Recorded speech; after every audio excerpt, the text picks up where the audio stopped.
السلام عليكم ورحمة الله وبركاته. بالنسبة للمستوى الأولى إعدادي خيار فرنسية la sédimentation et les milieux sédimentaires. On va commencer par les milieux sédimentaires. Comme vous allez le constater, nous avons différents milieux sédimentaires. Donc, nous avons les lacs, les eaux stagnantes, les rivières, الأنهار كما تلاحظون معي، ثم المناطق الصحراوية les déserts والمناطق الجبلية les montagnes. Mais nous avons aussi ce qu'on appelle le domaine intermédiaire. Le premier, c'était le domaine continental. Donc, nous avons les estuaires, Masab al-Anhar, kama tulahidun, les plages aussi, bien sûr, et ce qu'on appelle les lagunes. Milieu marin, comme vous allez le constater, il est divisé en plusieurs parties, si on peut dire, le littoral, plateau continental, le talus continental et les grands fonds.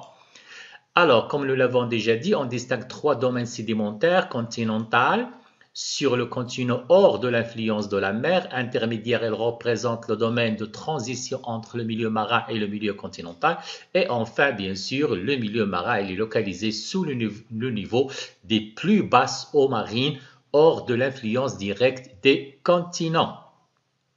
Notre première activité nous demande de comparer les propriétés d'une rivière, bien sûr, de comparer une rivière pendant l'hiver et pendant l'été. Donc, un document qui représente, bien sûr, une rivière en été.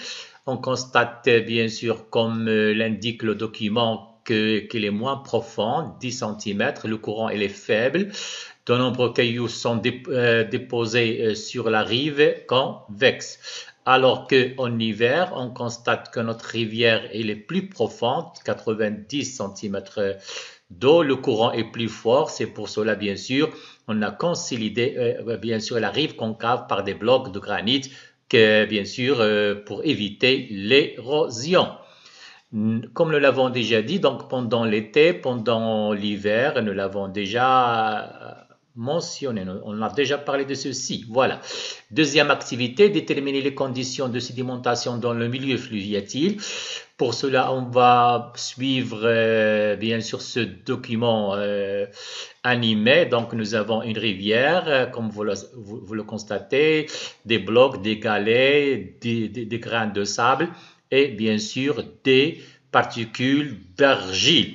بالعربية ولكن ماشي مشكل بطبيعة الحال. On va voir ce qui va se passer. Donc effectivement, donc on constate كما تلاحظون معي على أن العناصر الكبيرة تتدحرج في قعر النهر، أما العناصر الدقيقة فتكون عالقة في الماء، بينما العناصر الذوابة في الماء فتنقل على شكل بطبيعة الحال شكل دائم في الماء. ربما تكلمنا على هذه طرق نقل نواتج الحث في درس النقل بطبيعة الحال. إذا أتابع. ما يهمنا في هذه الحالة وهو الترسب. إذا كما تلاحظون معي أن الترسب هناك العناصر الكبيرة في المرحلة الأولى، العناصر المتوسطة في المرحلة الثانية، ثم العناصر الدقيقة في المرحلة الثالثة. نتابع. فعلا ترتبط عملية ترسب العناصر المنقولة بعاملين، وهما قد العناصر المنقولة، يعني الحجم ديالها واش كبيرة ولا صغيرة، وبطبيعة الحال سرعة التيار المائي. إذا كما نلاحظ بطبيعة الحال كعناصر أولى وهي العناصر الكبيرة، ثم بطبيعة الحال العناصر الصغيرة رمل، وأخيرا بطبيعة الحال الطين. إذا من الأكبر إلى الأصغر في وضعية كما تلاحظون بطبيعة الحال أفقية. إذا كلما نقصت سرعة التيار المائي كلما نقص قدر العناصر المترسبة. Voilà. نحصل على ما يسمى سيديمونتاسيون اوريزونتال، ترسب افقي هو الذي نجده على مستوى المجرى المائي، بما اننا كلما ابتعدنا عن عاليه النهر في اتجاه المصب او سافلة النهر تنقص بطبيعه الحال سرعه التيار المائي، ويصبح بطبيعه الحال غير قادر على نقل العناصر مما يؤدي الى ترسبها. Un autre document décrit la répartition des sédiments le long du cours d'eau. Donc, nous avons l'amont de la rivière, l'aval de la rivière, comme nous l'avons déjà dit. Donc, première partie, voilà. Des minéraux peu résistants, feldspar mica, peu usés, comme تلاحظون معي, minéraux résistants, le quartz, بطبيعة الحال, il est résistant. Continuons, courant fort, bien sûr, au niveau de l'amont de la rivière. Mobilisation, donc les blocs ils sont stables. Courant modéré à faible, donc transport et tri. Et enfin, courant très faible à nul, comme nous l'avons déjà dit. Donc, niveau 1 des blocs, niveau 2 des graviers, niveau 3 des sables et niveau 4 ce sont des boues. Comme nous l'avons déjà dit, donc la sédimentation se fait horizontalement du plus gros, si j'ose dire, le plus volumineux au plus petit. Voilà. Donc, un autre document qui nous demande de comparer les deux rives, droite et gauche, de cette rivière. Il s'agit d'un méandre, comme vous le constatez. Donc, nous avons la rive convexe, il y a un dépôt, comme c'est clair, je pense, alors que la rive concave, on constate qu'il y a une érosion. Bien sûr, la question nous demande de comparer, d'expliquer pourquoi cette différence entre la rive concave et la rive convexe. Effectivement, pour bien comprendre ce qui se passe, bien sûr, nous avons effectué des coupes, profil, si on peut dire, niveau 1, niveau 2, niveau 3. On voit très bien à ce niveau-là, il y a érosion, alors que de l'autre niveau, il y a donc la rive concave, il y a une érosion, alors que la rive convexe, il y a un dépôt. Deuxième niveau, c'est au milieu, donc c'est la même chose des deux côtés, des deux rives, alors qu'au niveau 3, comme terrasse alluviale, barre de méandre, comme vous le constatez, on assiste à une érosion, bien sûr, au niveau de la rive convexe, bien sûr, par rapport à la rive concave, bien sûr, alors qu'il y a un dépôt au niveau de la rive convexe. Donc, à quoi correspondent les zones de vitesse maximale? Bien sûr, elles correspondent bien sûr à la rive concave. Donc, la vitesse elle est plus forte au niveau, bien sûr, du cours d'eau, au niveau de la rive concave, par rapport, bien sûr, à la rive convexe, puisque la vitesse elle est là, elle est très faible. C'est pour cela qu'il y a une sédimentation. Comme nous l'avons déjà dit, dans les fleuves et les cours d'eau, la vitesse du courant diminue de l'amont en aval, ce qui provoque un granoclassement horizontal, donc une sédimentation du plus gros vers le plus petit, c'est ce qu'on appelle granoclassement, et les horizontales du plus gros au plus fin. Voilà, on continue. Donc, dans un méandre, l'érosion se fait sur la rive concave à pente raide, là où la vitesse du courant est la plus grande, comme je l'ai déjà dit auparavant. Au contraire, le dépôt des particules sédimentaires s'effectue sur la rive convexe, bien sûr là où la vitesse du courant est plus faible, c'est clair. Activité 3, déterminer les caractéristiques de la sédimentation dans les eaux stagnantes. Dans ce cas-là, on va suivre bien sûr plusieurs milieux sédimentaires. Donc nous avons les glaciers, voilà, on va faire un grossissement, effectivement. Les fleuves, effectivement, donc on en a déjà parlé. Mais ce qui nous intéresse ici, ce sont les lacs, donc milieux stagnants comme vous le constatez. Nous avons d'autres milieux, bien sûr, fluviatiles, le fleuve, marin, voilà. Donc, il y a plusieurs milieux sédimentaires. Ce qui nous intéresse dans cette activité, ce sont les eaux stagnantes, les lacs. Donc, dans les lacs, le courant d'eau est faible ou inexistant. La sédimentation dépend uniquement de la taille des particules et ne dépend pas de la vitesse puisque la vitesse du courant, elle est nulle. Le granoclassement, dans ce cas-là, il est vertical, du plus gros en bas au plus fin en haut, bien sûr. Voilà. Activité 4, établir la relation entre la vitesse du courant et la taille des particules. Voilà. Donc, on va étudier ou plutôt analyser ce document, effectivement. Donc, on voit très bien que ce document est divisé en plusieurs parties. Donc, partie érosion, partie transport, partie sédimentation. On va prendre comme exemple le point A, le point B et le point C. Donc, A subit une érosion, B subit un transport, C subit une sédimentation. Pourquoi C subit une sédimentation puisqu'il a la même taille que B et A? B subit le transport et A subit l'érosion. C'est tout simplement parce que, c'est tout simplement parce que la vitesse, elle est faible, elle est de 2 cm par seconde. Alors que pour B, elle est d'environ 10 cm par seconde. Pour que le cas de la particule A, bien sûr, qui subit de l'érosion, la vitesse elle est plus importante, elle est de 100 cm par seconde. Donc, comme vous le constatez, l'axe, le mihwar al-ufuqi يمثل une granulométrie, c'est-à-dire la taille des grains. argile, silt, sable, gravier, donc du plus petit au plus gros, alors que bien sûr l'axe vertical représente la vitesse en centimètres par seconde. C'est un diagramme qui s'appelle diagramme de Hugel-Strom. Voilà, voilà, on continue.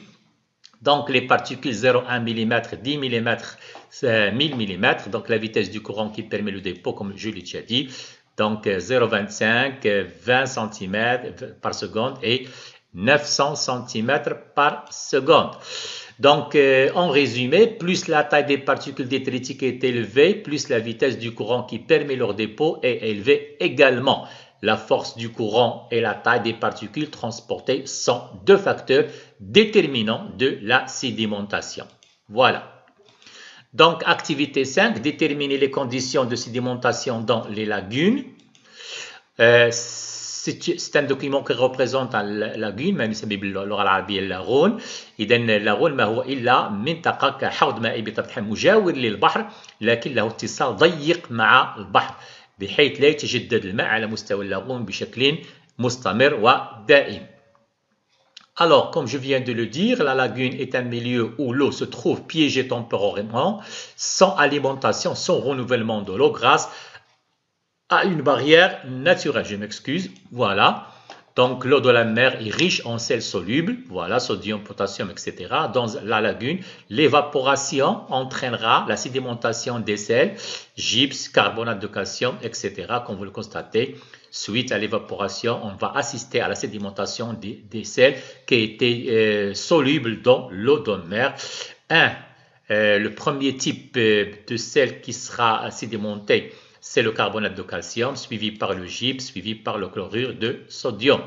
Effectivement, comme nous venons de le dire, nous avons notre lagune, la mer bien sûr, carbonate de calcium comme première couche, sulfate de calcium, chlorure de sodium. Donc, eau de mer qui va suivre, c'est une expérience qu'on peut réaliser, pourquoi pas. Donc, eau de mer qui va subir bien sûr une évaporation. On va assister, comme je l'ai déjà dit auparavant, à la sédimentation du premier sel, carbonate de calcium suivi par le sulfate de calcium, chlorure de sodium et enfin le sel de potasse. C'est une sédimentation bien sûr verticale. Voilà. Donc l'eau est soumise à l'évaporation. Les différents sels solubles dans l'eau cristallisent et sédimentent, donnant naissance aux évaporites. Les évaporites بالعربية كاسم المبخرات أو الصخور التي تشكلت نتيجة تبخر الماء tel que le sel gemme. بطبيعة الحال, le gypse, c'est une sédimentation chimique. Les conditions sont bien sûr la température. Donc l'élévation de la température va donner bien sûr, va provoquer bien sûr la sédimentation des sels qui a été dissous dans l'eau. Faible profondeur, donc il doit être une faible profondeur et pas de renouvellement de l'eau. Voilà. Donc une petite remarque, les planctons, êtres vivants microscopiques vivants dans l'eau, utilisent les sels solubles dans l'eau, la silice et le calcaire, plutôt je m'excuse, pour fabriquer leur carapace et leurs coquilles. Après leur mort, l'accumulation de ces coquilles et carapaces donne des sédiments. Ce sont des sédiments biochimiques qui utilisent des substances bien sûr chimiques, mais qui passent par un être vivant. Biochimique, c'est un mot composé de deux parties. Bio, c'est la vie. Chimique, ce sont des éléments chimiques كيميائية. Voilà. Voilà. Donc notre activité 6, déterminer les caractéristiques de la sédimentation marine. Nous avons déjà parlé de ceci, donc la mer est divisée en plusieurs parties, dans zone littorale, plateau continental, le talus continental, zone abyssale. Chacune, bien sûr, elle est caractérisée par une profondeur bien déterminée. Donc, le plateau continental, une profondeur de moins de 100 mètres. Talus continental, on voit très bien que la pente elle est très forte, de moins de 100 mètres à moins de 2000 mètres.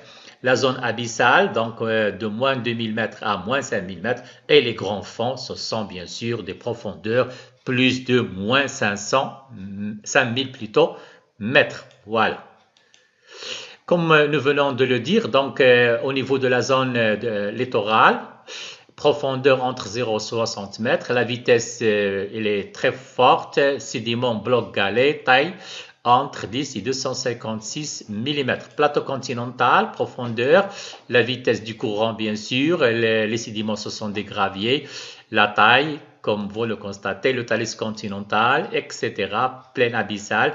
Et enfin, les grands fonds, la vitesse, elle est nulle. Ce sont les éléments les plus petits نسميهم بالصفيحات الطينية هي التي تترسب في مستوى ما يسمى بالأعماق الكبيرة les grands fonds marins. Donc les domaines sédimentaires marins, ils sont 4, littoral, plateau continental, talus continental, grand fond. Zone qui accueille les sédiments provenant du milieu continental, zone qui peut s'étaler sur 80 km et atteint 200 mètres de profondeur, nous l'avons déjà constaté. Donc, talus continental, une pente très forte, environ 5 degrés, permet le glissement des sédiments. Bien sûr, puisqu'il y a une pente très forte, donc les sédiments seront rares. Et les grands fonds, l'absence du courant permet le dépôt des éléments les plus fins. Merci.